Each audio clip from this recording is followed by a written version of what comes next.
انہوں نے اذان دی۔ یہ عمل کرنے کے بعد وہ بیٹھ گئے اور ادھر ادھر نظریں دوڑا کر چڑیل کو تلاش کرنے لگے۔ کچھ دیر بعد انہیں کہیں سے چھن چھن کی آوازیں سنائی دینے لگی۔ ان کا دل خوف کی وجہ سے تیزی کے ساتھ دھڑکنے لگا، کیونکہ انہیں اندازہ ہو گیا تھا کہ چڑیل آ رہی ہے۔ انہوں نے زندگی میں کبھی بھی کسی چڑیل کو نہیں دیکھا تھا، اس لیے خوف زدہ تھے۔ چھن چھن کی آوازیں آتی رہیں اور پھر پہاڑ کے عقب سے نکل کر ایک خوبصورت عورت ملا جی کے سامنے آ کھڑی ہوئی۔ ملا جی نے اس سے کہا، بہن تم کون ہو اور یہاں کیا کر رہی ہو؟ میں چڑیل ہوں جسے تم نے بلایا ہے، چڑیل بولی۔ یہ دیکھو میرے پیر۔ ملا جی نے اس کے پیروں کی طرف دیکھا جو پیچھے کی طرف مڑے ہوئے تھے اور ان میں پائلیں بھی تھیں جن سے چھن چھن کی آوازیں آ رہی تھیں۔ ملا جی کا اوپر کا سانس اوپر اور نیچے کا نیچے رہ گیا۔ خوف کی وجہ سے ان کا دل تیزی سے دھڑکنے لگا تھا۔ انہوں نے سن رکھا تھا کہ چڑیل کے پیر پیچھے کی طرف مڑے ہوئے ہوتے ہیں۔ ملا جی کیوں گھبرا رہے ہو؟ چڑیل مسکرا کر بولی۔ وہ ملا جی تھوک نکلتے ہوئے بولے، وہ دراصل میں تو سوچ رہا تھا کہ تم بہت بدصورت ہوگی۔ مجھے خوبصورت دیکھ کر تم تو خوف سے لرز رہے ہو۔ اگر میں بدصورت ہوتی تو شاید اب تک تمہارا دل بند ہو چکا ہوتا۔ چڑیل ہنس کر بولی، اچھا اب سنو، تم نے مجھے بلا لیا ہے، اب تمہیں میری باتیں ماننی پڑیں گی ورنہ میں تمہارا خون پی جاؤں گی۔ نہیں۔ ملا جی اور گھبرا کر بولے، ایسا نہ کرنا، ویسے بھی میں اتنا کمزور ہوں کہ میرے جسم سے خون نہیں نکلے گا، بلکہ شاید کچھ قہوہ نکل آئے کیونکہ میں قہوہ زیادہ پیتا رہتا ہوں۔ قہوہ تو مجھے بھی پسند ہے، چڑیل مسکرا کر بولی، لیکن تمہیں اگر قہوہ پینا ہو تو میرے جسم سے نہ نکالنا بلکہ چچا چھگن کے پاس سے پی لینا۔ ملا جی نے جلدی سے کہا۔ یہ چچا چھگن کون ہے؟ چڑیل نے پوچھا۔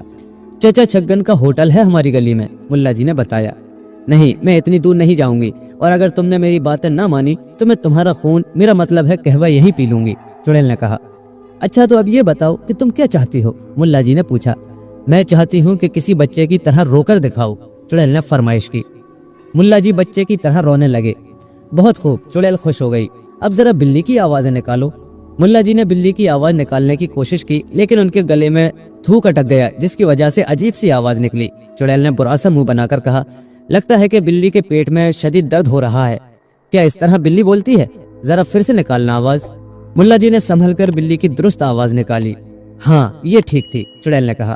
اچھا سنو، میں تم سے دل کی ایک بات کہنا چاہتی ہوں۔ ہاں ضرور کہو، ملا جی جلدی سے بولے۔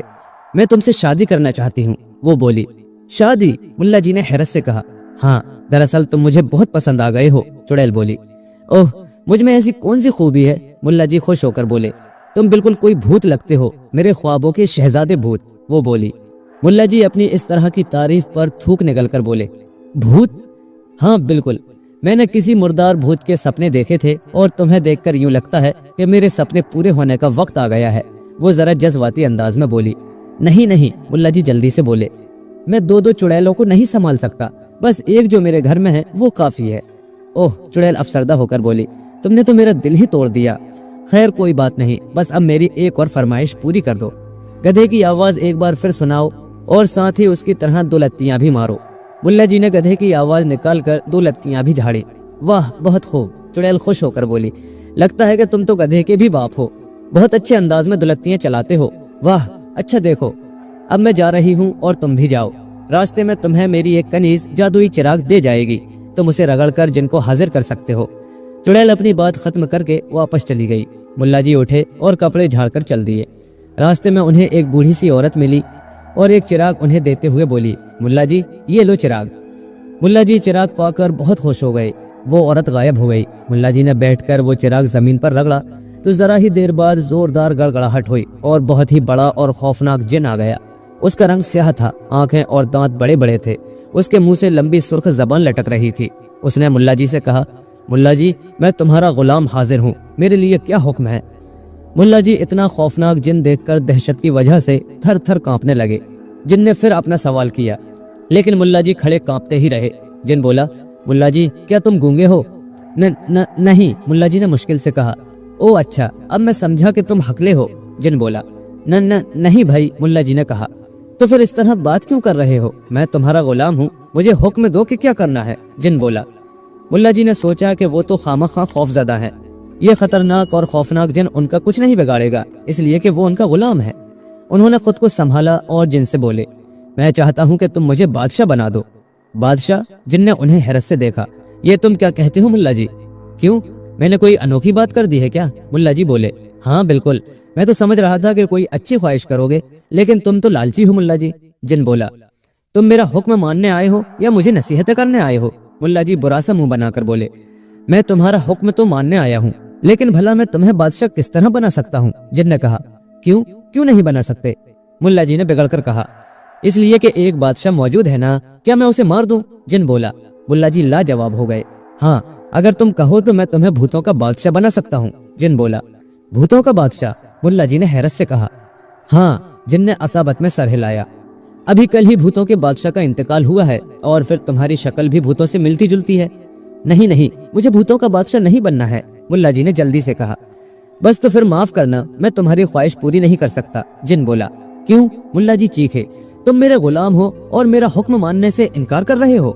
میں غلام ہوں لیکن ظالم نہیں ہوں کہ تمہارے چکر میں بادشاہ کو مار ڈالوں۔ وہ ایک اچھا اور انصاف پسند بادشاہ ہے، تمہاری طرح لالچی نہیں ہے۔ جن بولا، آخر تم میرا حکم ماننے سے انکار کیوں کرتے ہو؟ ملا جی نے ذرا سخت لہجے میں پوچھا، تم اس کی وجہ جاننا چاہتے ہو؟